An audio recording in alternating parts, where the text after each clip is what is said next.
یہ امام صاحب الزمان کا مقام ہے۔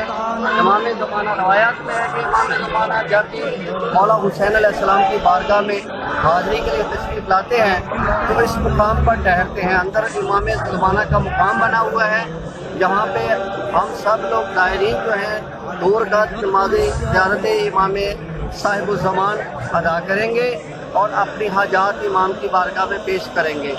اور اس مقام سے پچھلے حصے میں نہر فرات ہے اور امام اسی نہر پہ غسل فرماتے ہیں، اسی نہر سے وضو کرتے ہیں اور اسی نہر سے پیدل چلتے ہوئے امام کی بارگاہ میں حاضری دیتے ہیں۔ بہت بڑا مقام ہے اور انشاءاللہ یہاں سے ہم زیارت کرنے کے بعد نہر فرات کی زیارت کریں گے۔ آمین الہی آمین۔ اللہم صلی علی محمد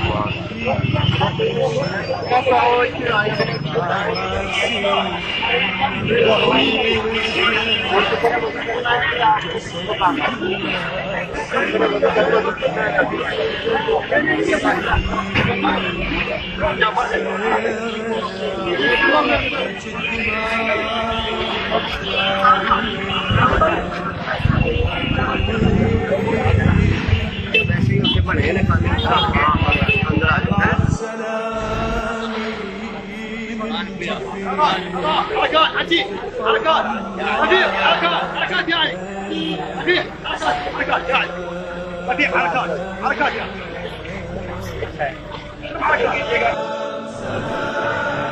على صبرك يا على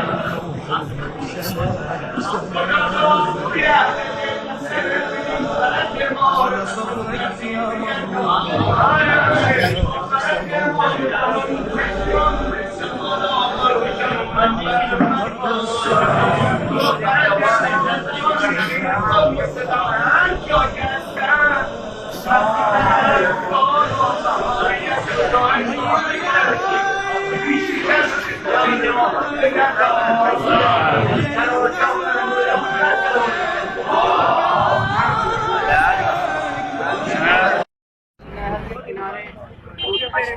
بتایا، اس پر قبضہ کر کے مولا نے اپنا علم نصب کیا پانی میں، اور آج بھی اس کے آثار موجود ہیں۔ ابھی آپ زیارت کریں گے کہ علم اس طرح سے بلند ہاتھوں میں پکڑا ہوا ہے اور سرکار غازی کا وہ نشان آج بھی یہاں پہ زندہ و تابندہ ہے۔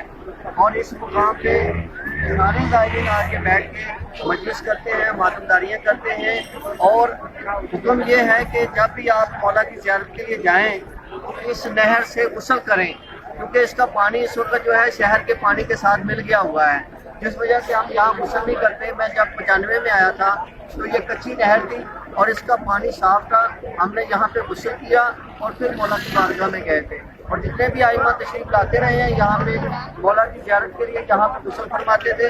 اور اس نہر کی زیارت بھی اسی طرح ہی ہے جس طرح آثار خدا و رسول کے، جس طرح زمزم کی آپ زیارت کرتے ہیں، جس طرح دوسرے آثار کی زیارت کرتے ہیں، اس طرح یہ بہت عظیم عبادت ہے اور بڑے خشوع و خضوع کے ساتھ وہاں پہ ہم عبادت کریں گے۔ بر محمد و آل محمد صلی اللہ علیہ وسلم۔